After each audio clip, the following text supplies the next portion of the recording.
Pittsburgh Piledriver podcast is... Oops, I'm breaking the fourth wall.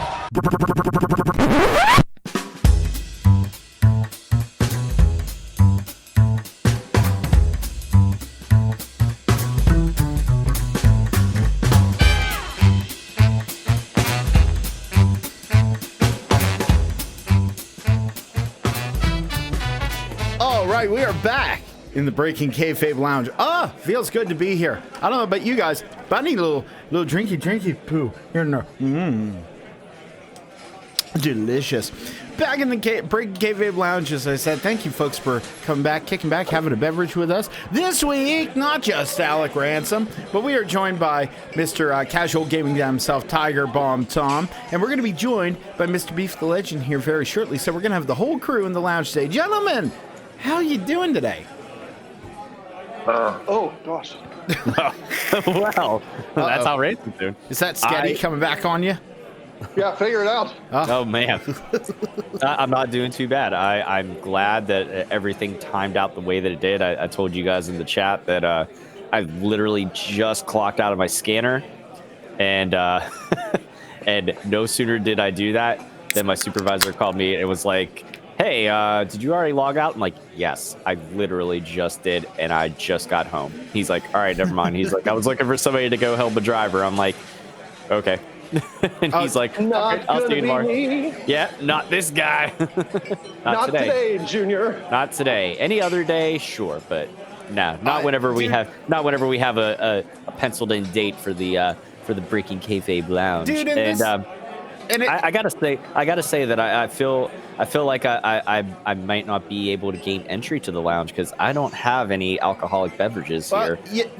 I'm more of like the P3 pub. I've got a burger, some chips, and a Pepsi right now. That works. That's bar food. You're good. Okay, cool. Yeah, you have to have I'm not drinking either. It's exercise time for me. Well, see, right. Here's the thing. We can cover all our bases here. I've got a beverage. Hard to talk. I've got a beverage here. Oh, it's beef. What's up, guys? Hey, What's up, dude. Beef? No, I was just saying, Tom, to gain entry into the P3 Lounge, generally you have to have a beverage, but I think we should extend this to some kind of bar or pub sundry. So Tom is eating a burger and some chips. That works. Ransom, how many times have you guys barged into a bar and you just been in a salty mood? There we go. Angry guy at the pub. We like that. And then right. Beef. Okay. What's your beverage sundry? I have some water, which is my typical go-to for a bar. Well, he's the DD. He's watching sports. He is watching sports. So there you know go. what? So if you have a variation of the lounge background, to make it like a little louder and rowdier of like a pub, and get some random "Hey!" in there, that would be awesome. Oh, so what you're saying is, hey, Chuck, do more production. Yeah, why not? Oh, okay, yeah. It's It's so easy. Yeah, it's so simple just to do things. Figure it out. Oh, okay. No, but no. Speaking of editing, like I've actually been doing an actual shit ton of it on my for my gear reviews that I'm doing over on Pittsburgh's YouTube channel, and I figure, a lot of people would make a separate YouTube channel. It's like focusing branding and such. You know what I mean? Like, but I'm like, it's games and guitars. It's game gear. I love it. Like, it's two things that I absolutely love, and that's what I'm gonna do. It's my channel. I do what I want. I do what I want. Whatever. I do what I want. I roll with 10 games. Whatever.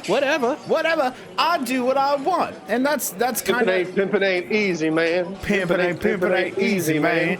Take a look at Don't me. bandwagon jump. Don't bandwagon jump. Nope. Don't bandwagon jump. Nope. Do you know what I'm saying? Jumping. What am I jumping on the Pimpin' ain't easy bandwagon? I'm not. Listen, you got. No, I'm climbing aboard the hoe train. That's what I'm doing. Nope. Yeah. No. Wait, listen. Do you have a ticket to ride? I got a ticket to ride. we're going to have to see the conductor. He'll punch your ticket. You can punch a whore and, have a nice comfy ride. You can punch a whore. Hey, wait. What do you mean as long can? as you Already don't, did. And listen, as long as you don't smack up my bottom, bitch. You know what I am saying?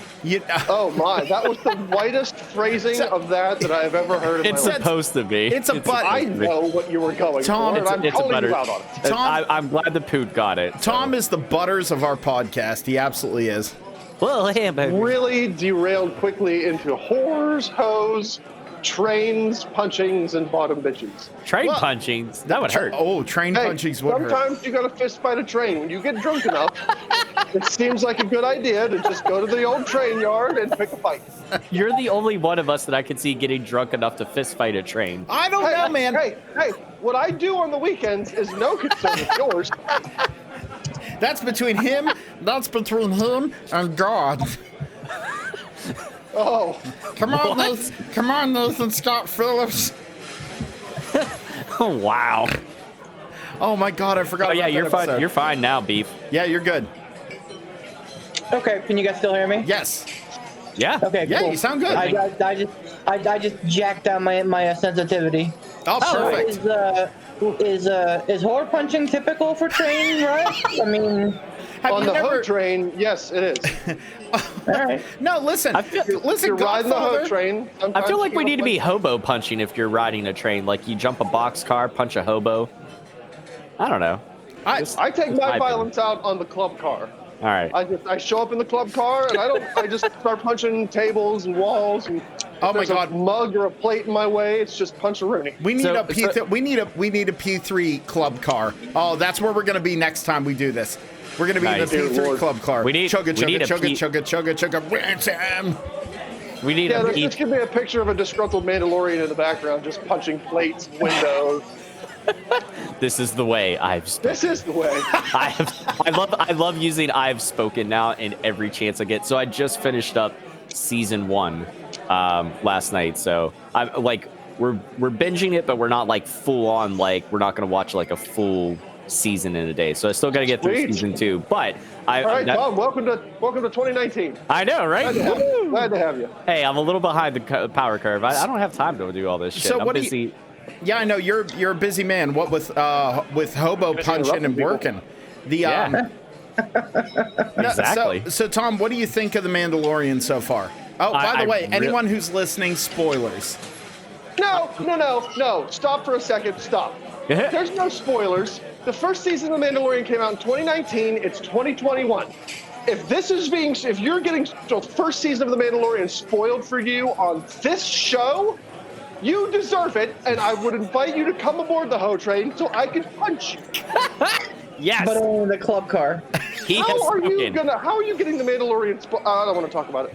All right. Anyways, no, I'm really enjoying it. Like I said, that Quill is my spirit animal. There, I've spoken. That's Yeah, well, your spirit animal's a corpse. yeah, he is. Oh no, I haven't seen it yet. He died. Although, and like I mentioned to you guys last night, I really enjoyed the banter between the two the stormtroopers on the speeder bikes. Felt very red it's versus bluey. Yeah. Very red versus bluey. I loved it. It was really great. Yeah, it's been really awesome. I'm looking forward to see what happens in season 2. I told my dad, he's a big fan of the old spaghetti westerns. I was sitting there and I was rewatching some of season 1, and he asked me what I was watching. He said, "Oh, it looks like Star Wars." And I looked at him and went, "I've never been more proud of you." But I looked at him, I said, "Dad, you would love this show. It is the best spaghetti western you've ever seen in your life, especially early season 1. Like early season 1 has that western feel to it." And I was immediately hooked. And like, unlike Ransom and Beef, like I kind of sit between Tom and then Thing 1 and Thing 2 over there. I know enough about Star Wars, enough. Well, if you're hoe punching, I can't. Would you be interested? I can't. No, I sit in between. As far as knowledge of Star Wars goes, I sit in between Tom knowing jack all and Beef and Adam together knowing like the entire everything about Star Wars. Like I am a slightly more than casual Star Wars fan. I'll put it that Yeah, way. I'm literally just the casual fan of it. I don't hate it by any means, and I definitely if you're gonna gun to my head, make me pick a side between Star Wars and Star Trek, I'm definitely picking Star Wars all the way. So. Oh yeah. But that aside, hey, here's a little segue. Did you? We were talking about favorite toys and stuff the other day. Did you guys ever have? Did you have like a particular Star Wars toys that you liked, or I don't know? Just this kind of segues into like a little bit of what we were talking about yesterday with all the amazing childhood nostalgia. I think we should start with Beef on this, because Beef, whenever I think of like old toys and stuff, for some reason you jump to mind. So Beef, you start, and then I think Ransom should take it, because I only had one Star Wars toy, honestly. Yeah, I didn't have a lot of Star Wars toys growing up. I was a huge fan of the first, the original, the OGs. But I didn't really have any toys to speak of. I guess whenever I was like 11 or 12, I had an X-Wing model. But that was about it. I didn't really have any Star Wars toys, yeah. No, would you expect to hear from me, I'm sure? Nope. Nah. Maybe, right? I mean, now as an adult, I've become a filthy Lego owner. I'd love to get some Star Wars Legos, but I'm fucking telling you what, they are super fucking expensive. Like, ridiculous. Oh, yeah. Well, that's any kind of like really in-depth Lego product, because I was gonna get, my dad likes building models and stuff, and for his birthday I was like, oh, I'll get him a Lego set of like the Coliseum or something like that. I'm like, I think he'll enjoy that. Fucking sons of bitches are expensive. Dude, even like it's any of the in-depth sets, like we were looking at the Lego store up at Ross Park Mall a while back. I think like even for like last Christmas, a while back.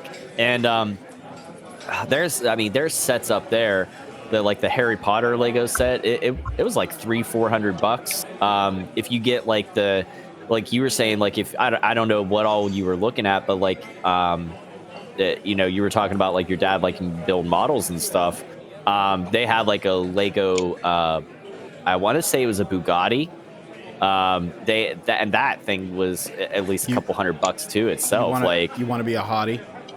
Drive a Bugatti. Right.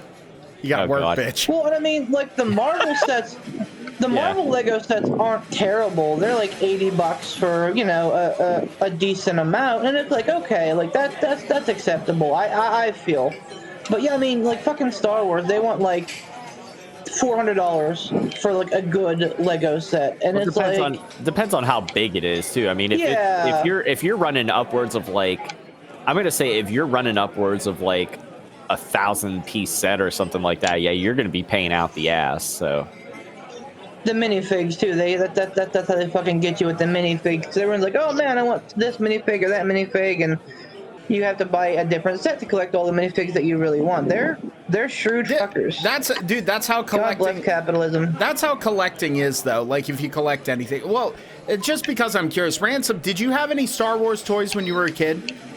Yeah. Yeah, I had a poop ton. I had a lot of the very terrible quality action figures that they produced, where their heads would move, their arms would move, and their hips would swivel, but there was no leg movement. What the hell is up with that? They were designed after my ex. That's great. Like, why is that? Hi-oh. Hey-oh. There's no bending at the elbows. It was just all shoulder movement. No elbow bending. No leg movements whatsoever. Nothing. It's like reverse river dance. Yeah, there's not. Well, I mean, I think reverse river dance. The nega Michael Flatley, like yeah. But no, that's the thing is too. Like, I think when we were kids, that was the standard. Really, the flag bearer of what an action figure was. It was you could swivel the hips, you could move the arms and stuff. No. But the only ones that I remember you could actuate the like elbows and stuff were the Ninja Turtles. Well, I was gonna say that and some GI Joes. Okay. Sorry, go ahead. No, you're all right. No, I was gonna say that's the only thing I remember being like where you could bend the elbows around and like literally almost make them look like they were hyperextended was the GI Joes, because they were very flimsily. Is that a word? Flimsily? I don't know. It is now. Shoddily. It is now. Yeah, put together. You know, it was like literally, and like you could pull on the head and the legs, and you could see inside the torso. It was literally just like a gum band connected by hooks on either end and shit. You remember that shit, Ransom? Oh yeah, the GI Joes had that. There were a lot of. I have a bin that I recently found of old, like Marvel, X-Men action figures, and they all bend. They bend at the knees. They bend at the elbows. You know, Is it one of the things? There were. Go ahead. There were very cheap action figures, cheap as in cheaply produced. And then there were quality action figures where you would have your joints that would bend.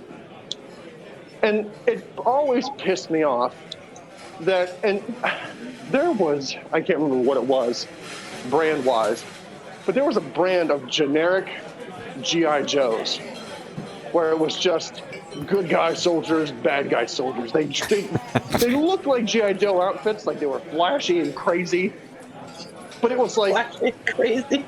Well, think of G.I. Joes. Like, yeah, no, I got you. People, you know? I know what you're talking about. It's like the ones that you find literally at like a freaking Rite Aid or like a CVS or a dollar store. It's or like, in the supermarket toy section. Even they bent at the elbows and the knees and their head turned. And then you had these Star Wars toys. And, you know, I'm hoping that Disney does it a little bit better because, come on, Disney, you've got the money. But I don't know what Lucasfilm was doing. Oh, yeah. Whenever they were producing some of these Star Wars toys that had shoulder movement, back and forward only, a hip turn, whatever legs these action figures were molded into the position of, that's the way their legs were. You couldn't move them. You could turn their hips, but that was super weird. And they were more expensive than the dollar store G.I. Joes that bent at the elbows, bent at the knees. Their shoulders had a full range of movement. What were they doing? It was a terrible, terrible thing. But here's the trade-off. Like, my wife got me the Black Series. So the Star Wars Black Series is like the ones that have, like, you know, everything's opposable, all the correct weapons. They look the part, etc. Super detailed. Yes. Yeah. So my wife got me a Star Wars Black Series Jango Fett, and I have a Star Wars Black Series Din Djarin on the way. Super excited about that. The D in the last name is silent. They're big fella. Oh, Din Djarin. Okay, well there you go. But it's like Django. Is that like the Django? It's like Django or Gent. The Django Unchained. Yes. Anyway, it's they're on the way, but they're very quality, but they're also $25. I remember being able to walk into a Kmart at the time with like $5 in my hand and be able to get like a quote unquote top of the line figure.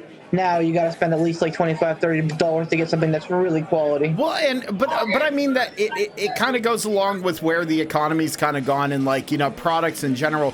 You get what you pay for. Now there are some things where like that gap is kind of closing, but at least I don't know so much about like toys and stuff like that because I'm not as much into those things. But like in the guitar world, you either get $99 to $200, which is one quality, $300 to about $700, which is another quality, and then up from there you have the what do they call it, the depreciation of value, like cost versus value, you know what I mean? Like you hit a certain threshold and you don't really get anything better quality, you just get flashier. You know what I mean? It's kind of the same idea, but like if you're a collector and you're going out there to like, you know, buy these action figures and slowly collect them, and you insist on buying them new and not on the used market, $25 over the course, if you're willing to be patient, if you're willing to be patient about it, then $25 really isn't the end of the world. It's not for an action figure. It's not a cheap amount of money, but it's not like breaking the bank. Like, oh, this is a limited. This action figure is opposable and really detailed, $120. You know what I mean? Right. Well, and the let's not belabor the fact that those Star Wars toys. I know exactly what you're talking about, Adam. Ransom. Damn. Fuck. Well, it is the Kayfabe Lounge, so I just it's broke the Kayfabe Lounge. You're good. Adam, Anyway. No worries, Jeff. Go ahead. Yeah. That How feels dare you use weird. my Christian name? That feels so I weird. apologize, Jeffrey Lee Martin. Go ahead. God, that's so weird. It felt so weird. It felt so weird whenever I was mailing him the microphone, and I had to write Jeff instead of.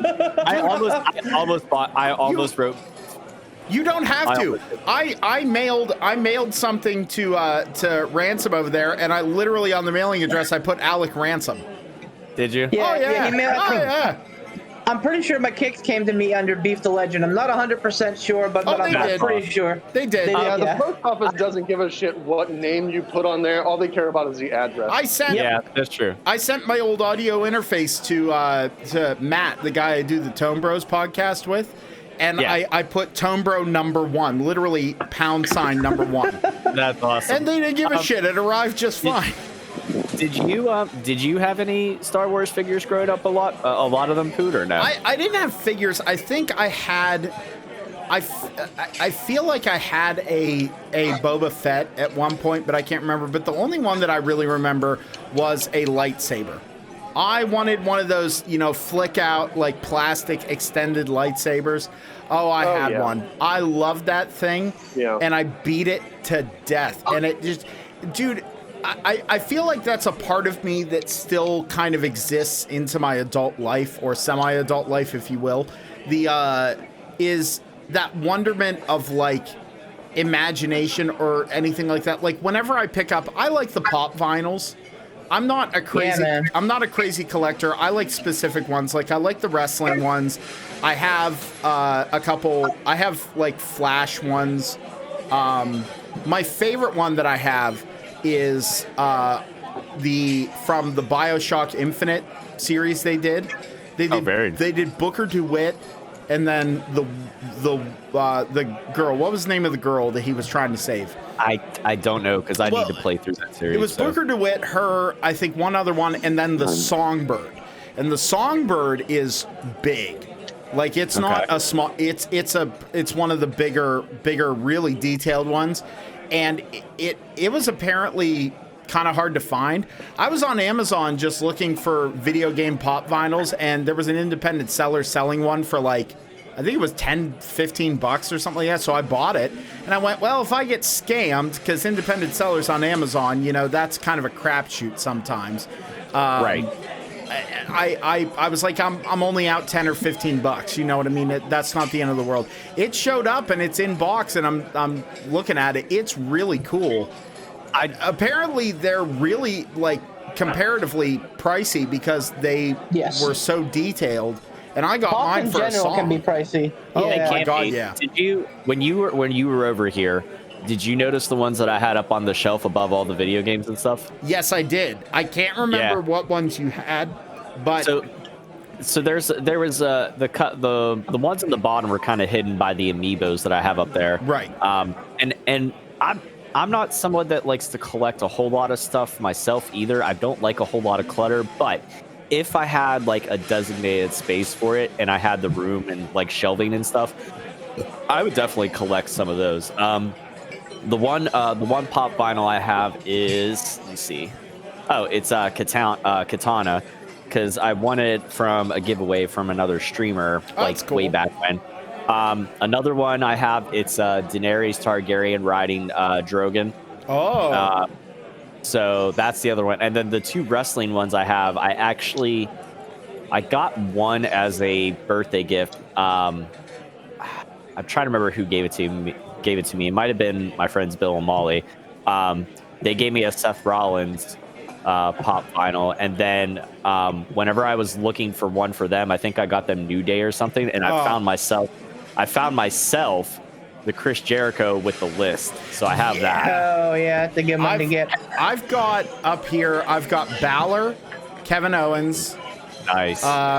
Bray Wyatt in like Swamp Wizard Bray Wyatt. Yeah. I have yellow and blue Deadpool, so I think that's X-Force Deadpool. That was an Amazon exclusive. I have Pirate Deadpool. And I was on a quest to get all the Deadpools, but I realized how expensive that would be. I have Flash, Reverse Flash, and Black Flash. Because I was really huge into the Flash series for a while, and the vinyls look great. I had all 3 of the Big Lebowski ones, except for Jesus. I didn't have Jesus. I have Donnie and Walter. Beef has the dude. I have Ezio from Assassin's Creed 2. What other one do I have? Oh, I have Songbird, and I have the Fiend Bray Wyatt. I have the Fiend one looks really good. You'll have to send me a picture of that one because I'm really interested to see how that one looks. I'm not one to keep stuff in boxes. Like all my vinyls, I let them breathe, except for Songbird and Bray and the Fiend. I haven't opened up any of mine. Because I figured I was like, well, I'm not gonna like play with them. They're literally just on display, so I'm just gonna leave them in their boxes. So they haven't been opened up. The other thing that I have, and Beef might remember this. I have a question for you guys after I say this, but Beef, I have actually still in box. I found it while I was cleaning, and I thought I had thrown it away. Do you remember all the Metallica figurines and stuff they did? The McFarlane line? The McFarlane line. I had a Kirk Hammett, but I gave him away to someone. It was the one where he had the black flying V. I had that one, but I gave it away. But they did 2 versions of it. They did the Damage Inc. skull, bust. I have the Pirate Inc. skull. Oh. Yeah. I forgot I bought that. I got it in a bin at an FYE for $3. Oh, nice. It's really cool. The box isn't in great shape, but it's a neat thing. As far as action figures and stuff go, I know I didn't have any Star Wars ones growing up, but I definitely did have a lot of different Marvel ones. I had a Wolverine one with the claws that there wasn't a button to make them extend and retract, but they were always out. But if you hit them into something, they would push in. I had a Sabretooth one. Ransom might remember this. When you it had a little switch on its back, and whenever you clicked it, its stomach turned around and it revealed Wolverine's claw marks going down its stomach or whatever. Mm-hmm. I had those. I had some other ones. I can't remember what all they were. I know I definitely had Magneto and stuff. I can't remember how many or what ones you might have had, Rance, because I know you had a few that I didn't. But I remember between the two of us, we had some nice Mega Man figures going on too. I think it was Mega Man. I had Mega Man, Proto Man, Cut Man. That was it. I remember you had Cut. Yeah, I remember you had Cut Man and Guts Man, because I know I didn't. I think I only had Mega Man and Proto Man myself.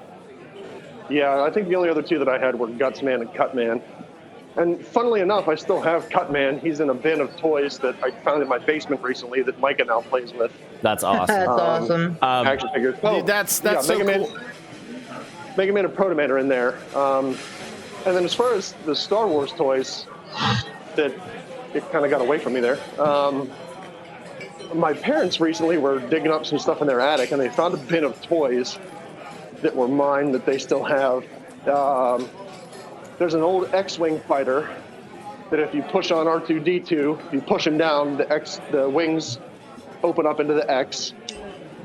It makes noise, and it still works. Wow. Darth Vader's TIE Fighter that you can fit an action figure in, and it makes noise and still works. The Millennium Falcon makes noise and still works. And in the toy box at home, at our house, I left those at my parents' house for Micah to play with, and he goes over there. But at our house, I do have the old original trilogy Slave 1. Oh. And Micah flies that one around every once in a while. That's awesome, dude. That those things still stuck around, and that not only do you get the nostalgia feels out of it, but Micah gets to play with it too. How awesome is that? Yeah, and the electronic ones still work. The X-Wing still has lights and sound. Oh, that's good. So does the Darth Vader TIE Fighter and the Millennium Falcon. The Slave one never did. It just had like the wings that moved, but it didn't have any sound on it. But yeah, they all still work, surprisingly. Dude. I was shocked. In the vein of when going back to when we were talking about like shitty action figures, wrestling figures. I don't know if you remember. I was about to fucking segue. Yeah. Look, that's what I was talking about whenever I broke kayfabe. The worst action figures were some of the wrestling ones. Back in the 80s. Back in the day. The WWE produced these fucking figures that were about maybe 10, 12 inches tall. Fucking hard rubber. And kids bought these. Yes, and I had those. People beat the shit out of their friends with the, you get fucking bludgeoned by Hulk Hogan. You're like, please, brother, stop. brother, ransom. You remember the two that I had? I don't know. This is gonna be a deep cut though. It was a tag team. Don't. It was a tag team. I'll give you a clue. Nope. New Age Outlaws? No. Older than Road that. Warriors? It was WCW tag team. It was the Steiner brothers. Oh dear Lord! Oh, that's a good fucking set to have.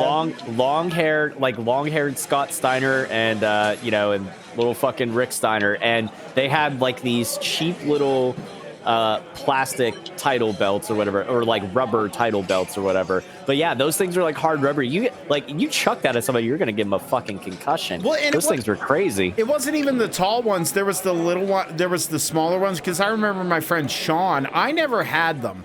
My friend Sean, who lived about a stone's throw away from me here, he had. They were the stiff rubber ones, and they were about 5-6 inches tall.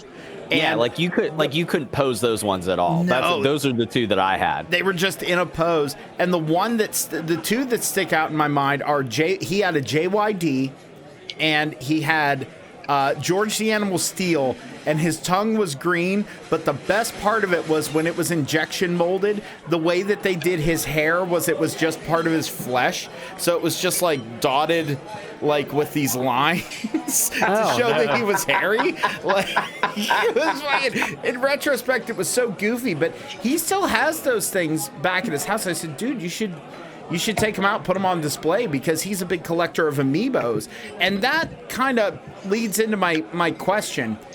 Hold on, real quick, before you get to that. Yeah, go ahead. One last mention about wrestling figures. The worst were the WCW, probably late 90s, like right around the time that the NWO and the Wolfpack got big. They released these hard plastic figures that were completely imposable. They had their legs spread apart, their arms like bent at the shoulder, and put up in like a bicep pose. But on the side, there was a little fucking red button. You'd push it, and they'd fucking vibrate. No shit. The dildo figures, that's right. I had a fucking Kevin Nash one of those. The figures were spread eagle and vibrated. I mean, they were like spread eagle, but they were like, the legs were like spread almost unnaturally apart, like, almost a little more than a shoulder width, like you were getting ready to do like a yoga pose or something. Like warrior stance in yoga, were like bow-legged, like they just got off of riding a horse, like an old timey cowboy. Almost, exactly. Oh God. Oh, that's fucking outstanding. It really wasn't. I love bad collectibles and bad figure, because like they gain a cult following. Like they absolutely do. They always do. And this leads into my question here. And I want you guys to kind of ruminate on it, because what is something that you guys like? Did that collection spirit stick with you into you got older? And if it did, do you guys collect anything now?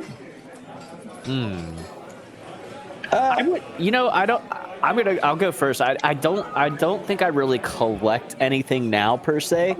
Like I said, just because I don't have the just because I don't have the space for it. I don't have a dedicated space, so I don't like a whole lot of clutter. I mean, obviously, do it with streaming and stuff. I do have a whole lot of games, but I wouldn't say I like collect them because they're like I don't keep stuff like in the packaging or anything like that. You know what I mean? So I haven't collected anything probably since I was a kid. Like I think the biggest stuff I collected back then was probably like Micro Machine cars. And while I didn't have a whole lot of like action figures, I did collect some comic books for a while. So I had quite a number of like Sonic the Hedgehog comics. I inherited a bunch of Spider-Man comics from one of my sister's exes. I had one and I got really, really excited over it, but it turns out it was a reprint. But it was it was. Hold on, let me see if I can grab it here. Let me see if it's within reach of my headphones. I'm gonna try. It's Amazing Fantasy. Hold on, I can reach. Okay, here we go. So I can grab it now and just read it. It's Amazing Indiana. Let it go. Amazing Fantasy. It's the introduction of Spider-Man, and this is it's a reprint of Amazing Fantasy number 15 from 1962. Huh. But now I look because my dad realized like that I had all these comics, and the one year for Christmas he got me like a comic book collector's guide or whatever, just so I could see if I had anything that was worthwhile. And that, if you have the original of that Amazing Fantasy one, like years and years ago in near mint condition, it was worth like well over like 20 grand. Oh my God. Yeah. So I mean, now the reprint, probably not as much. No, not even close. No, but I'd be curious to see what the reprint would get me. Like, I don't know. I can actually ask a buddy of mine. He's really big. He has like a massive comic book collection, like massive, and he knows all that shit. So I can ask him what a reprint would be worth. Cool. Depending on the condition, everything. Now, I'm gonna get mine out of the way because I truly am my father's son. I am a collector of things. I love things, like I just do. And it's not one of those things where I have a crazy amount of stuff, but I just like knickknacks and bric-a-brac and like things to put on display. And I just like the big ones for me, like obviously from anyone who's listened to any of the podcasts we've done, I love guitar stuff. Like I have a collection of guitars. None of them are really worth a lot except for the ones that are worth something, I've beaten the shit out of because I play my guitars. I actually gig them. Right. I have a 1980s Charvel Model 6 that literally I've scratched stuff into and painted half of it white and like goofed up and everything.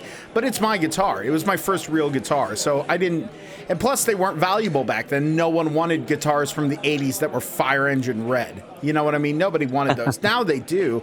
I have another Charvel that is kind of rare and kind of valuable. But again, that's a guitar that's never going to leave. So I consider it priceless to me because I'm never going to get rid of it. The only one that I have that is like a collector's, they made 330 of them, and you guys know the band Dawkin, right? Rhymes with rockin'. Hell fucking yeah, they're Dawkin. Dawkin's great. George Lynch, the guitar player, I traded away some gear that I had sitting around, and I got number 81 of 330. It's called the George Lynch Burnt Tiger. And it's in mint shape. The guy who bought it was a collector. It even has the factory strings on it. It has the certificate of authenticity, and it's a sub 100 number. That is the only guitar that I have that is a case queen and stays at home. The only time that I would take it out and gig it is if my band does a cover of Tooth and Nail. And if you've never heard that song, go listen to Tooth and Nail. But now, otherwise, how much is it worth? Sorry, go ahead.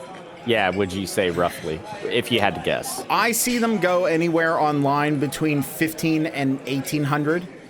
There were some that George Lynch signed, I think the first 50 he signed on the back of the headstock. So people ask more for those. They go over 2,000.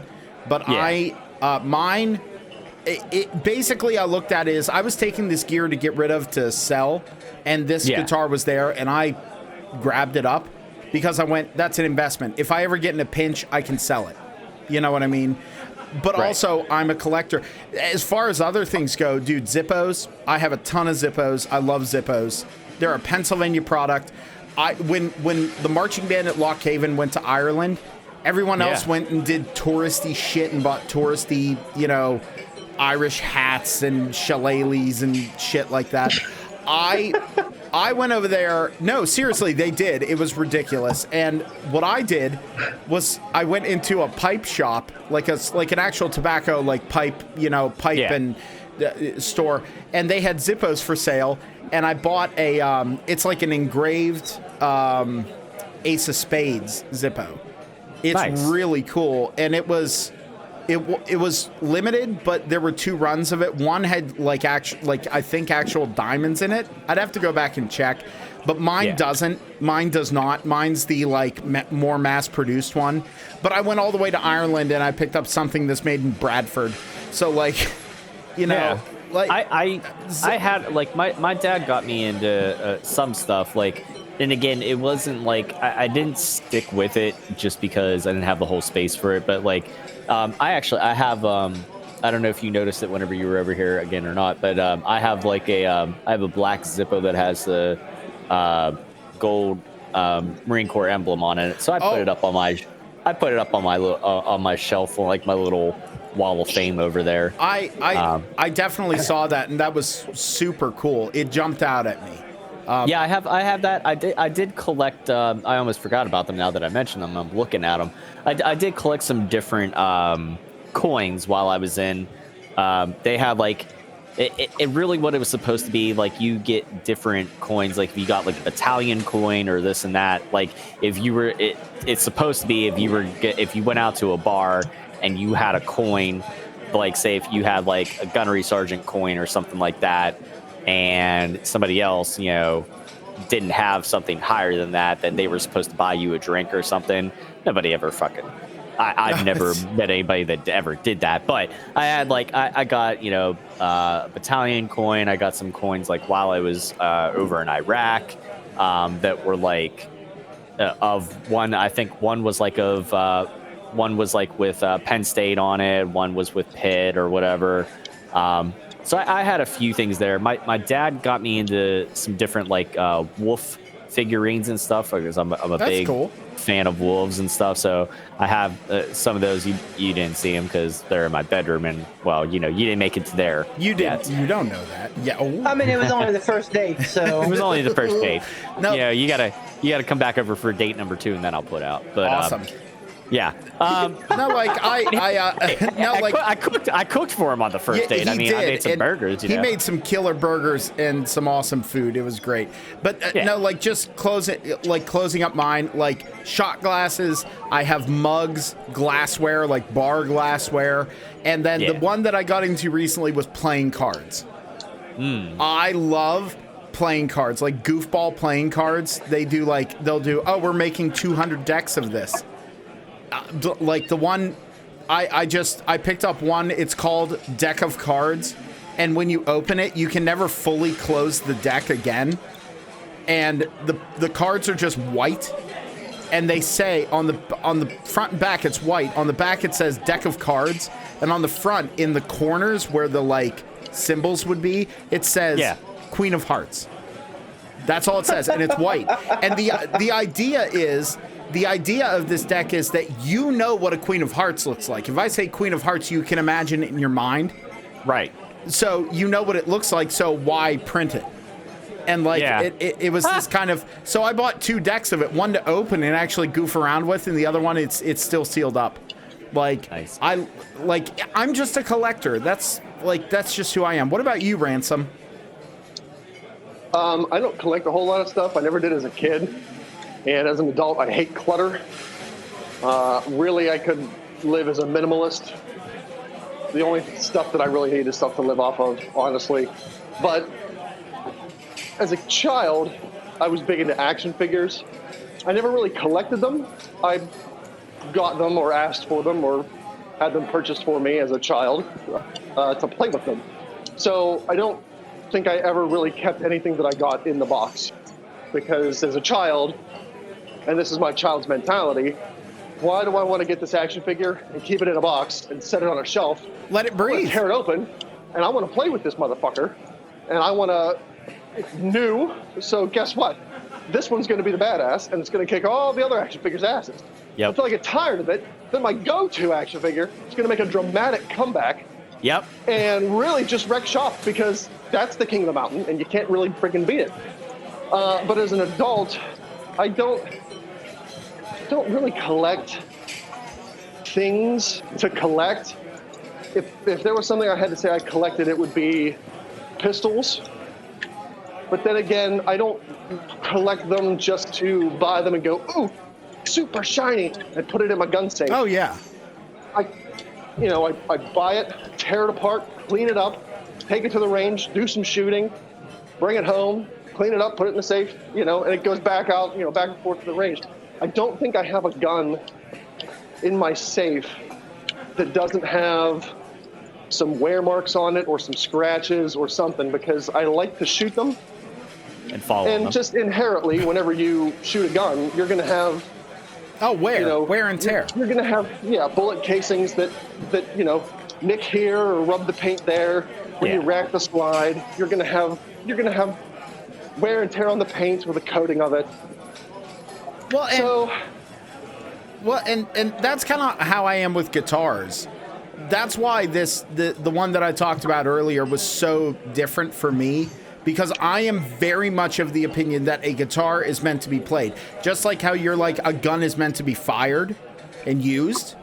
And not like games are meant to be played. Yeah, exactly. Yeah. And like action figures are supposed to be played with. I'm one of those people, but for this guitar, for some reason, I'm like, okay, if it was beaten up, if it was used, if it was one of the ones that was used, I'd take it out, I'd gig it, I'd use it, I'd beat the snot out of it, whatever. But this one is in such good shape, and because there are only 330 in the whole world, I gotta be a little ginger with it. You know what I mean? I'm surprised you played it at all. I'm surprised you regard at all. The fun fact is I was the first one to play it. That was the guy at the store I bought it. I traded for it from. He actually told me, he's like, the guy who owned it got it, opened it up, looked at it, went awesome, put it away. And then when COVID hit, he ran into some financial trouble. Yeah. And he had to sell off some of his guitars, and he was a collector. And this was one of the ones that went. When they tested it at the store, all they did was plug it in, pluck one string to make sure the electronics worked, and then put it on the shelf. I was the first person to actually play the thing. Wow. So now to me, it's even more connected to me, because I'm like, wow, I'm the first one to put it through its paces. You know what I mean? Yeah. But I get Ransom. I absolutely understand that, because I that's the other thing. If you buy a gun just to eyeball it, what's the point? That's not why the thing was made. You know what I mean? Unless you buy it from So here's the thing, and I'm gonna jump in here. I collect stuff, but I do not leave anything in a box, because if it's something that I care about and it's something that I like and something that I want to, have, I don't want it sitting around in a fucking box. That's just, to me, that's just foolishness. And I understand what some people are saying. Hey, and I want to keep it nice in case they ever have to sell it. I'm never going to get rid of it. Whatever it is, I'm never going to get rid of it. So, there's no point in me trying to keep it, I'm going to keep it nice, but there's no point in me trying to keep it brand new. Yeah, I know what you mean. I definitely take care of my shit. That was, I was always very leery about, I don't know how anybody else was, but I was always very leery about lending games to anybody whenever I was growing up, especially once you got into the disc days of PlayStation and stuff like that. Because listen, hey, really quick, I'm gonna run to the Kayfabe pisser. I'll be right back. No problem.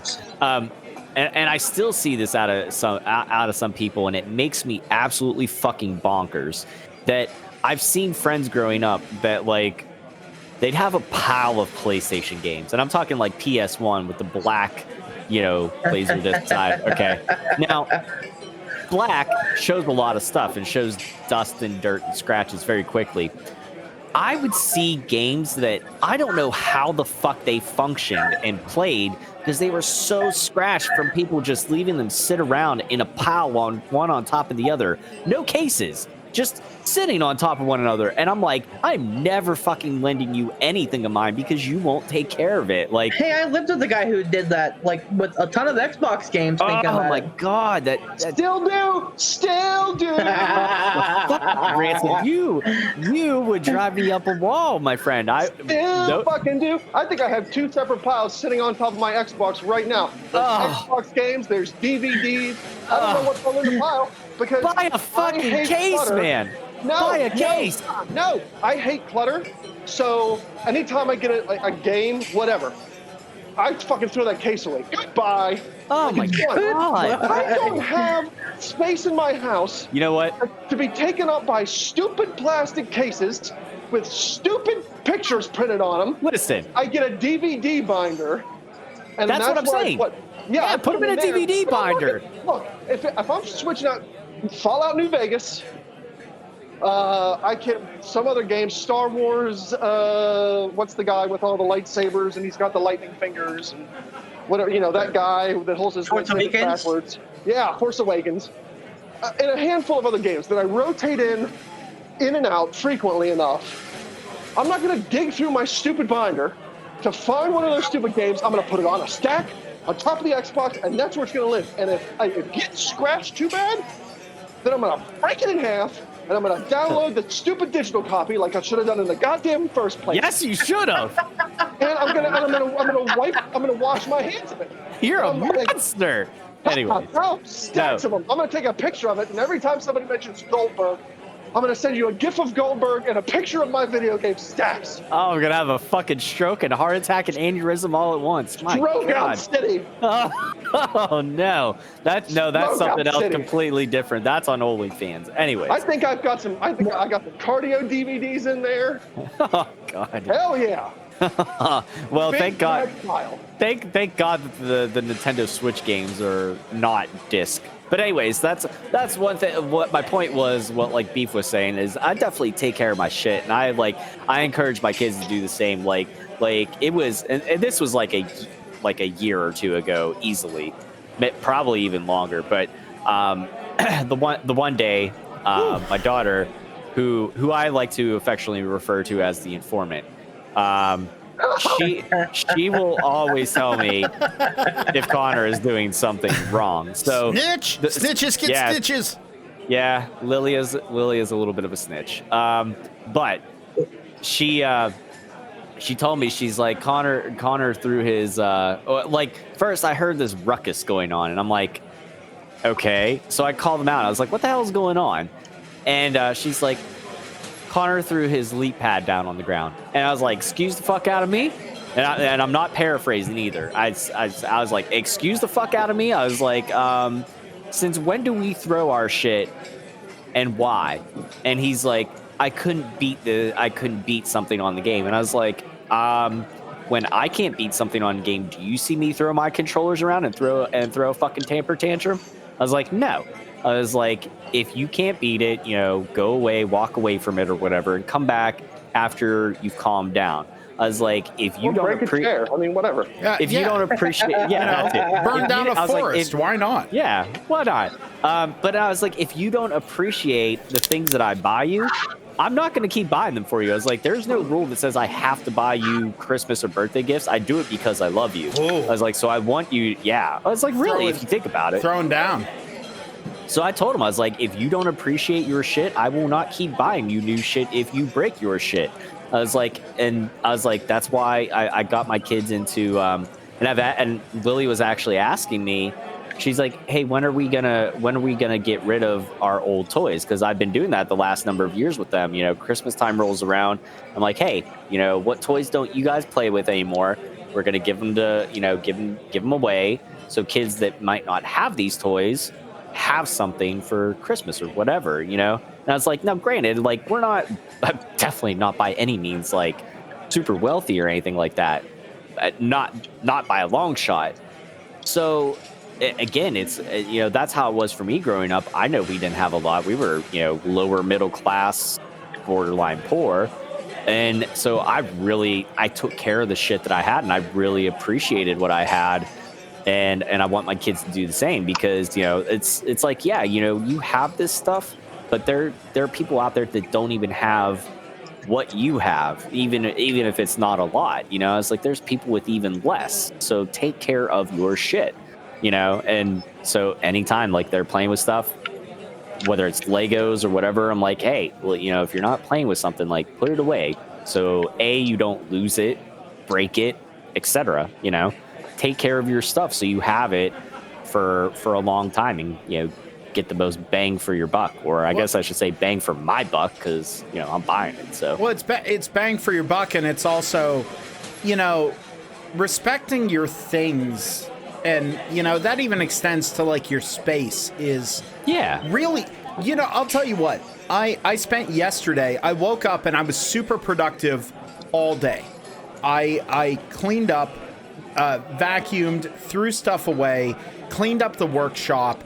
I did another gear review. Like I was all day, I was productive. And I'll tell you what, now just looking at my space, I feel so much better. And it extends even beyond just your things. It's your space. If you respect your space and the things in it, you will feel so much better. I have something to say. Yes. Can I say something? Go ahead. Okay. I've had enough of being lectured on how to take care of my things by the dad. Had enough of listening to Poot prattle on about every minute detail of everything. Cool. So I have a question. All right. Did we all have Nintendos as youngsters? Yes. NES, the NES, Nintendo Entertainment System. Yes, sir, I did. Yes, Yep. I did. Okay, so I want to know what one Nintendo game, one, I don't want to list, shut up, stop giving me things. Which one Nintendo game that if you think about now, regardless of whether or not you're playing it on an emulator or one of those little, Nintendos you can buy with all the preloaded games, whatever. If you think about it, what brings you the most childhood nostalgia? Oh, Go. Let me go first. Absolutely. If we're talking strictly NES, absolutely, it is Super Mario Brothers 3. That game, like, first of all, beating it eluded me until about 3 years ago. But I just remember playing that game. It was a tough one. Oh my God! Especially like, what was it? Pipe World 7. Oh, Yeah. God, F you. World 8 was easier. The fuck. And I'm not trying to self-plug too much, but I finished it. I actually beat it over on my YouTube channel, so you can see my frustration and anger, like live as it happened. But I did it, and it was so wonderful. Let's play you've done. Oh, I've got to ask you. yeah. Did you use warp whistles, or did you play through it like a man? No, on my Let's Play, I played through it like a man. Yes. No, and that's funny. Yeah, and that's why that was part of the reason I did that Let's Play, is because I've never played this game straight through, barn burner all the way. I'm gonna do it, and I sat down and I bit my lip and I did it. I also did that with Super Mario World, but we're talking NES right now. NES, like Super Mario Bros. 3, not just because it was a game that was both fun and but also challenging. It's because that game, to me, it was, the rest of my family is not really into video games. Like, I'm the true black sheep of my family. Beef can attest to this. Like, I am. But Jeffrey Martin, yes, he can. Yes, Jeffrey Lee Martin, he can. He absolutely can. Ouch! Use the full Christian name. Getting middle names up in here? Jesus. He did it earlier. I'm just following suit. He did it first. That's never an excuse. It's always the second guy who gets caught. That's absolutely true. That's why the second imposter always gets caught. Pook broke the first kayfabe calling me Adam, and then Beef piggybacked off of it and got all the heat. We are in the Breaking Kayfabe Lounge. We're allowed to do whatever we want. It's Sodom and Gomorrah up in this bitch, punching whores, Sorry, calling people by their... from Clearfield, Pennsylvania. I do apologize. We've mentioned where I'm from. I don't really care. Listen, you want to come see me? Knock yourself out. Clearfield sucks. Yeah, it does. You need a sewing machine? or a couple dozen lamps, whatever. We got to snort. Oh, Lord. Oh, that's anyway, great. No, my point was with this game was that it was one that like my sister would sit down and play with me, and I bought one of the little NESs, and it was on my Switch. It's on the NES thing, and Mario 3's on there. I fired it up, and my mom was sitting over at her computer, and she was surfing around the internet. I fired it up, and you heard ba ba dum bum ba dum bum ba dum bum ba dum bum ba dum, and she immediately 2 notes into the thing, she went Mario Brothers 3.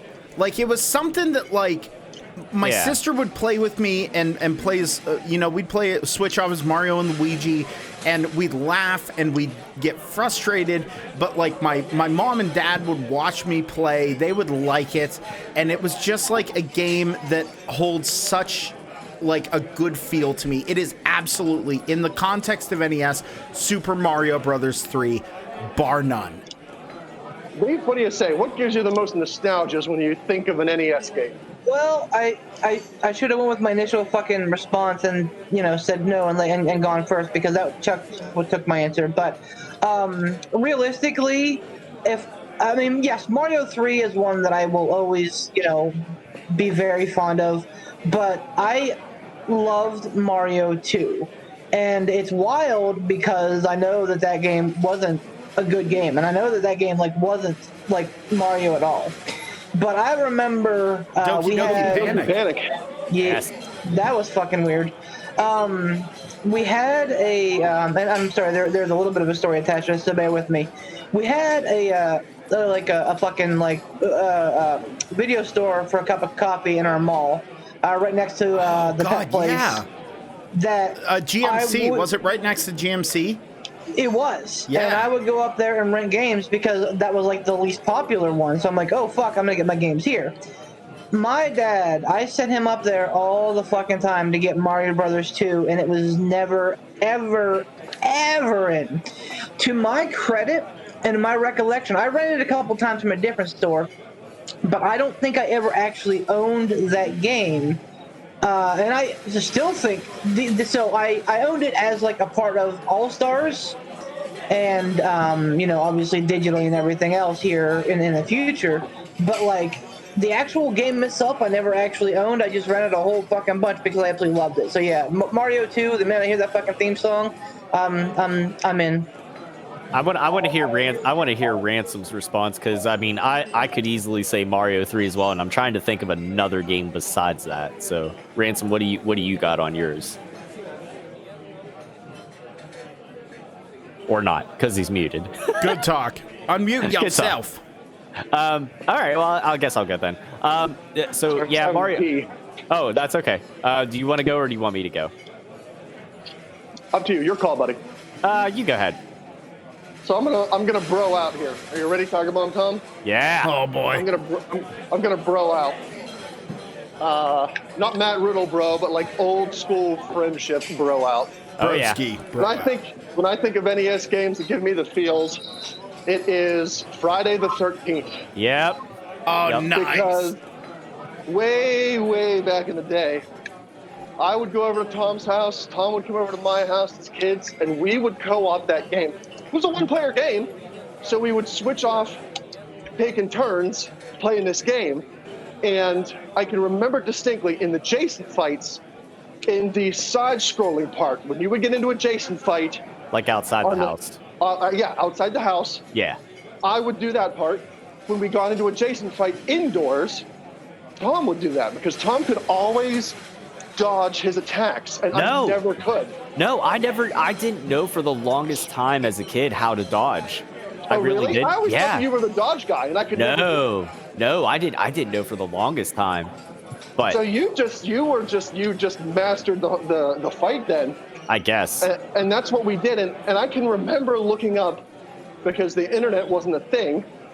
I can remember getting I don't know which one of us got it or how we got it, but we found a Nintendo Power that had like a walkthrough of what fireplaces you were supposed to light, where you got the lighter, where you found the pitchfork. Yep. Where in the cave you were supposed to go to fight Jason's mother's head. I had that book, How to Win at Nintendo Games, and there was like 2 or 3 editions of it, and the one I had, it had stuff for Friday the 13th, it had stuff for Punch Out, Metroid, and I can't even remember some other ones. That's right. That's what it was. Yep. Yeah. But we would stay up so late playing that NES game. Your mom hated us. Oh yeah. Played through it once, and it was like, hey, you survived, you beat Jason. And then he sat up, and then it was like, or did you? And you had to play it all over again. It was like The Legend of Zelda, where you played through it once, and then you had to play through it again, but it was even harder. Oh yeah. And it took us so long. And the thing is, I don't think we ever actually beat it as kids. I didn't beat it until I was either like probably in my like early 20s, like whenever I just like start faffing around on with emulators and stuff like that. Like I don't think I beat it for as a kid. I smell I smell a stream between you two. I smell a co-op stream. Oh yeah. I don't think we did. We could beat the first round, like the first playthrough, we could beat that. But on the second one, I don't remember, and correct me if I'm wrong, because my memory's hazy, because I'm old. But I could always remember we could survive Jason. It's just he would relentlessly kill the kids in the one cabin. And every time we made it to like the cave or somewhere goofy to get an item that we needed, wham, he would immediately start attacking that. And I remember I always died on the boat in the river because the zombies would jump out of the water, and I could never stop in time to avoid getting hit by the damn zombies. And that's where we always died, was either on the stupid lake, or he would kill all the kids before we could get there to save them. But I'm telling you, when I think of nostalgia factors in NES games, that gives me the biggest feels, because that was one of the games where I looked forward to playing it because I didn't play it on my own, because A, terrible, and B, I looked forward to playing that game because I knew I was going to be playing it with my buddy, and we were just going to have just a stupid fun time going through this old video game. It was so much fun. I'll give you another one that I know that we broed out to, and to close out on Friday the 13th. Again, this goes back. That's where that was one of the topics we had for Renegade Radio. I remember we had a discussion. Who was the better villain, Freddy or Jason? And I remember hearing like, young prepubescent me like, well, like Freddy can only attack you in your dreams, so all you gotta do is just never go to sleep. But Jason can get you anytime. Like, it was like this fucking theological discussion as a preteen having about like, horror movie villains and stuff. But yeah. Yep. So I'll give you another one, and I'm gonna have to put an asterisk on this because I'm pretty sure we played it on Nintendo, because I don't think I had it for Super Nintendo. I don't know if you did, but I know I had it for Nintendo. Battletoads Double Dragon, the Ultimate Team. Oh my god, that game! Yep. I'll tell you what, I love playing that game. Like I looked even more forward to playing it two player with Adam, but I mean, I definitely played that one on my own at home. And I remember like the first time that I beat it solo, I was like, I fucking was just fist pumping all over the living room and just jumping up and down. But that one there, I mean, like I said earlier, like Super Mario Brothers 3, I think everybody can get some sort of nostalgia factor. Now, unlike Pooh, my sister and I did play it together, but that was the only point of contention. Now, there's an age gap between my sister and I. There's 9 years between us. But even though she was my older sister, or is my older sister, I was always Mario, and my reasoning was I'm better at this than you, so I deserve to be Mario. Hell yeah. She's the sidekick, and that was sometimes it took a little bit more arguing than some days it took a little bit more arguing than others, but I always ended up playing as Mario, and I was just like, you can't argue this logic. I was like, I play this all the time. I know this game. Like I remember again, pre-internet days. I remember literally sitting there, and when you would come across the different like card house games, oh yeah. Okay. So match them up, yeah. Yes. Okay. So now there's six patterns. There's six different patterns that you could get. 2 of them always have a mushroom up in the top left. 2 of them always have a fire flower up in the top left. Or no, actually, I'm sorry. It's 3 and 3, but it's a mushroom up in the top left, and then what's next to it will determine like what your what your pattern is. So like I remember literally going through and writing them all down on paper, which I then folded up and put in the back of the little sleeve with the Nintendo game and the instruction booklet. So anytime that card house came up, we knew what to do. Like, so there, Mario 3, Friday the 13th, and Battletoads Double Dragons are definitely like the 3 for me, because I can't narrow it down to one. Sorry, Ransom. So let me ask you this too. It kind of goes off of the the Nintendo question. Since everybody knows Mario 3, everybody's played Mario 3. Yeah. I have to know, what was your favorite suit that Mario could have in Mario 3? What was your favorite one? Tanuki suit. The end. Tanuki suit. No, man. No, Hammer Brothers suit was suits. good. Hammer Brothers suit was good, but Tanuki suit was awesome because inherently, if you looked at the history of Tanuki in Japan, they had giant balls. So whenever Mario had that suit, he could get through anything because he had nuts for days. It's a tie for me between Tanuki and Hammer Bro, because Tanuki, you gained the invincibility, you could turn into a statue, but with the Hammer Bro thing, you were also impervious to like the fireballs from the piranha plants if you tucked under your shell. And how great is it to like be able to fucking throw hammers back at all those years you took abuse from Hammer Bros and like Super Mario Brothers 1. How great was it to fucking return the favor? Yeah, but Frog suit was also good. Frog suit was overrated because there was only like a couple of levels that you really. Yeah, it was only good for one purpose. It negated water levels. It negated water levels though, and everyone hates water levels. Yeah, but there's only 5. I'm being generous when I say 5 or less. I can really only think of 2, maybe 3 off the top of my head. Water levels that you actually needed it to get through, or you don't even need it to get through, but you needed it to get to. It helped immensely. It helped immensely. Yeah. There's 2 levels, one in World 3 in the water world, and one I'm gonna say it's 3-4 or 3-5, and then one in like 4-2 or 4-4. Jesus, where historian flexing on us. Hey, I'm the fucking streamer of the group. What do you expect? No, so like those 2 levels, if you had the frog suit, you could get past a pipe that was like shooting up little air bubble currents that you couldn't normally get through if you didn't have it. And all you got for it was like, I think like 3 up or something like that. But that's really the only thing you ever needed it for. So I think the frog suit is highly overrated. But I'm gonna say a tie between the Tanuki and Hammer Bro suit. I'll tell you this: the Hammer Brothers, and for the exact reason that you mentioned, Tom. Yeah. Is because I wanted to put on that damn suit, because I wanted to give a big middle finger to those piranha plants that always shot the fireballs, and I would let time run down on levels, just sitting and ducking, being like, oh, you can't get me. Fuck you dumb spiky motherfucking mouth plant. Can't shoot me now, you piece of shit. I was so mad at those things, and I just wanted to stick it in their craw and just crouch down in front of them and be like, do it. Fucking do it. I love how Pray me. I love how the incredulousness has been a lifelong thing. Dude. No, forever.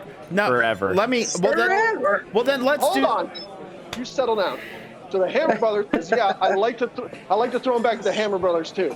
It was like, oh, you're just gonna constantly throw that shit at me? You have unlimited amounts of hammers that you're always goddamn throwing. Guess what? Now I'm gonna shove one right up your ass. You Guess bastard. what? Fuck you. So yeah, that one, and then it's a tie for me between that and the P-Wing, because that one stupid level in the desert that had that damn tornado and the damn sun. You would always come out of the sky and try to scorch your ass. I hated it, so I P-winged that stage, and I flew over the sun, showing it my anus every single time, right over that damn tornado, too. Suck it, sun, suck it, tornado. I'm going to beat this level by flying over all your heads. Yeah, but you can use the tornadoes to get a speed boost. Yeah. Yeah, I P-winged my way across those bastards. Yeah, I'll tell you what. There's a stage in it's either it's in the Dark World. It's in like World 8 or whatever. It's once you get past the beginning like little tank and boat stages. The airship. No. Well, yeah, the airship, or there's it's either 8-1 or 8-2. Like when you actually get down into the dark and it's like you just have the little circle of around you. Yeah. There's one of those I always P-wing through because it's just a pain in the ass. Like the level itself is just terrible. Right. But I feel your pain, Ransom. Well, I honestly, hold on. I believe it or not, as a child, I would sit there and cuss my games out like there was no other. Like when I was playing by myself on Battletoads Double Dragons and I got like up to like the Shadow Boss or Dark Queen at the end and I would die, I'm like, you son of a bitch! I fucking hate this game! And then I'd reset and do it all over again. Oh, dude, I would rage. Well, then, because I know you guys want to do other stuff, but I feel like we can do this fairly quickly. Since we did NES, why don't we do the next generation? I had a Genesis. I didn't have an SNES. So I'll do Genesis. Monster. Did you guys have an SN? You guys all had SNESs? I did. I had both. I didn't have many games. Well, no, hold on. My sister gave me her Sega, which she got from I don't even know who. And the Super Nintendo was a Christmas gift for me. So okay. Well, Genesis for me, it's so hard because there were so many great games. There are three that I'm tied between, and it's Sonic 3, Toe Jam and Earl, and Super Baseball 2020. You ever heard of Super Baseball 2020? Can't say that I have. Oh, dude, that game. Oh my God. Look it up. It was Beef. Beef, Ransom, and Tom. You guys would fucking adore this game. Look it up. Matter of fact, that's the one I'm going to go with. The one that really gives me the warm and fuzzies. It's a tie between the three, but I got to give it to Super Baseball 2020. Do yourself a favor, folks. Go out there and find a Let's Play of it or find footage of it. It is the coolest baseball game ever. That's my answer. Beef, what about you? A Link to the Past. Not even any hesitation. All right. Good deal. A classic. Wonderful. Ransom, what about you? I can't narrow down to one, but there's a definite two. It's A Link to the Past and Super Metroid. I could play either one of those games for hours still today and not be bored. I know where everything is, but it doesn't matter. They're still super fun, and I love them. And I love to watch Tom play Super Metroid. No matter how many times I watch him play that game, I'll for as long as I have, I'll put it on my phone. I'll watch him play it because that brings me nostalgia. I love it. Awesome. Thank you, Tom. For me, okay, for Sega, I'm gonna narrow it down to Sonic 2 and Sonic Spinball. Nice. But I will also say I loved one of my buddies had the Sega Channel. So there was a plethora of oh yeah. Did that work? Yeah. Yeah, somehow. He had Sega Channel. Sega Channel. It was like it was streaming. It was like streaming before streaming was a thing. Yeah, it was a precursor to like GameFly and stuff. Like you paid a monthly subscription and you would get like different like a bunch of games that you could play. And I don't know how it worked through your cable internet provider or whatever. Like I don't remember the logistics of it, but yeah, I think it was like $10 a month or something, and you had like 30 some games or something, like 30 or 50 some games that you could play. So I remember like we would play that. We would play like Dinosaurs for Hire and like Bomberman and stuff like that. Oh, Bomberman. So for Sega, I'm gonna say those. For Super Nintendo, I'm gonna go with.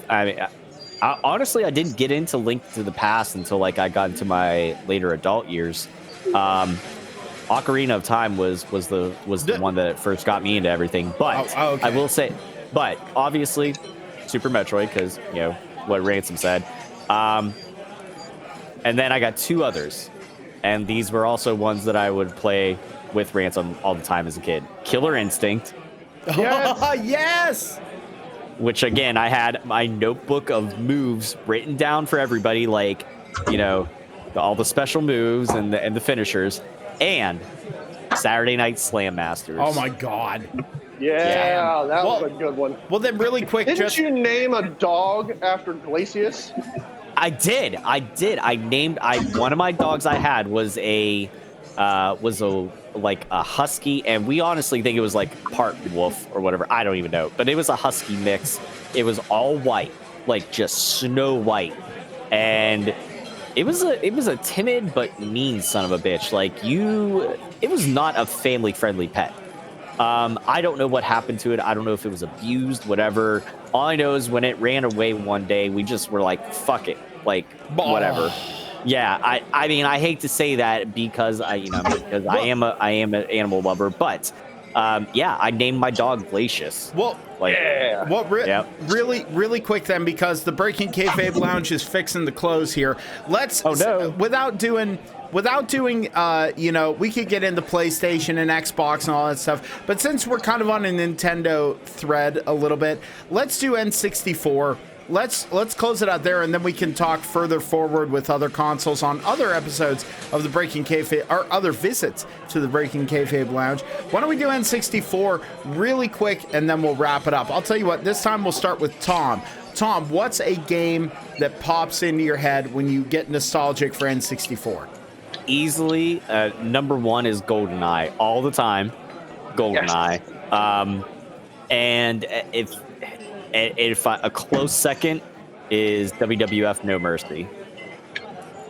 Nice. Ransom? Yeah. Yeah, it's WWF No Mercy is up there, but I had to say without a shadow of a doubt it's GoldenEye. That was the first ever first-person shooter I ever played, and it started me down a path that I still enjoy today. That's my favorite genre of games to this day, is the first-person shooter, and friggin' GoldenEye, for it being the first one that I ever played, it knocked it out of the park, and I could go back and play it all over again. I loved it. Perfect. That's awesome. Beef, what about you? I think you're really in two camps here. I mean, so let's not begrudge Ocarina of Time and Mario 64. Those are absolute powerhouse classics, but you either fall into a GoldenEye category or a No Mercy category. I am the latter. I love No Mercy, but I don't want to repeat, so I'll say Revenge. Revenge was the predecessor to No Mercy, and it was very well done. The only thing about Revenge that sucked was that there was no true entrance theme. If they had true entrance themes, I think that would be better than No Mercy. Yeah, that was where No Mercy had it. And I again, me being a lover of all things Legend of Zelda, but what really makes me think back to my childhood, like as far as N64, is those ones, because that's the stuff that I would be, playing with my friends. Now, obviously, like for myself, like I said, Ocarina of Time was the first Zelda game that I ever beat. So, so it always holds a special place in my heart. And that's completely understandable. And just because, again, like for repeating, I think we can all agree, GoldenEye, Legend of Zelda, Mario 64, basically all of the THQ wrestling games, we can all say the same things. But for me, the one for some reason that sticks in my head that gave me just absolute warm and fuzzies, there are two. But the one takes precedence. So my actual answer is Banjo-Kazooie.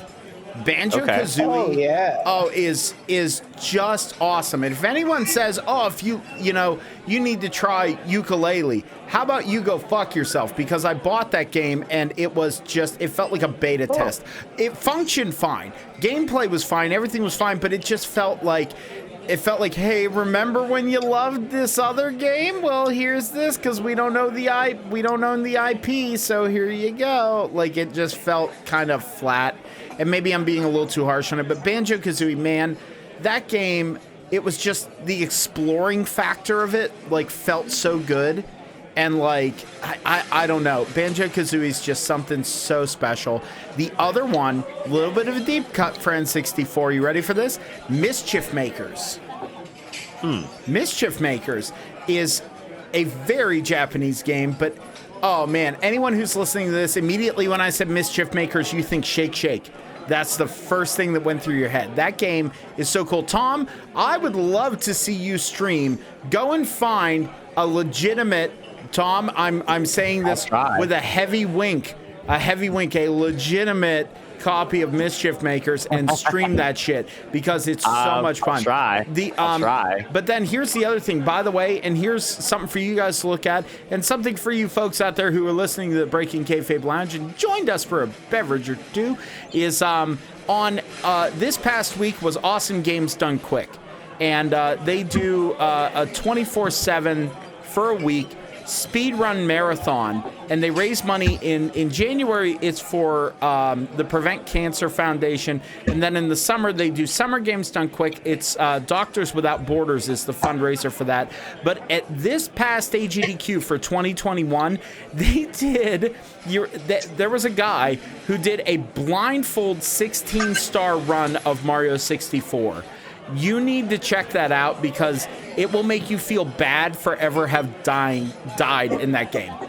Like the blindfold runs are always something special, and I feel like there's so much more we could get into with video games. But guys, unfortunately, it's last call here in the Breaking Kayfabe Lounge. I want to thank you guys for joining us, and I want to thank all you folks out there for joining us in the Breaking Kayfabe Lounge as well. Make sure you give us a subscribe over here. Make sure to subscribe to Frig Off Ransom. That's FRIG space OFF space RANSOM on YouTube. He is one of the funniest people I know, and I can't wait to see what he does with his channel. Make sure you also subscribe to Mr. Casual Gaming Dad as well on YouTube, Facebook, Twitch, Casual Gaming Dad or Casual Gaming Dad 84. Make sure you look him up. He does awesome streams. We play some Among Us on Tuesdays. And like you said, watch his Super Metroid runs. They are something really special.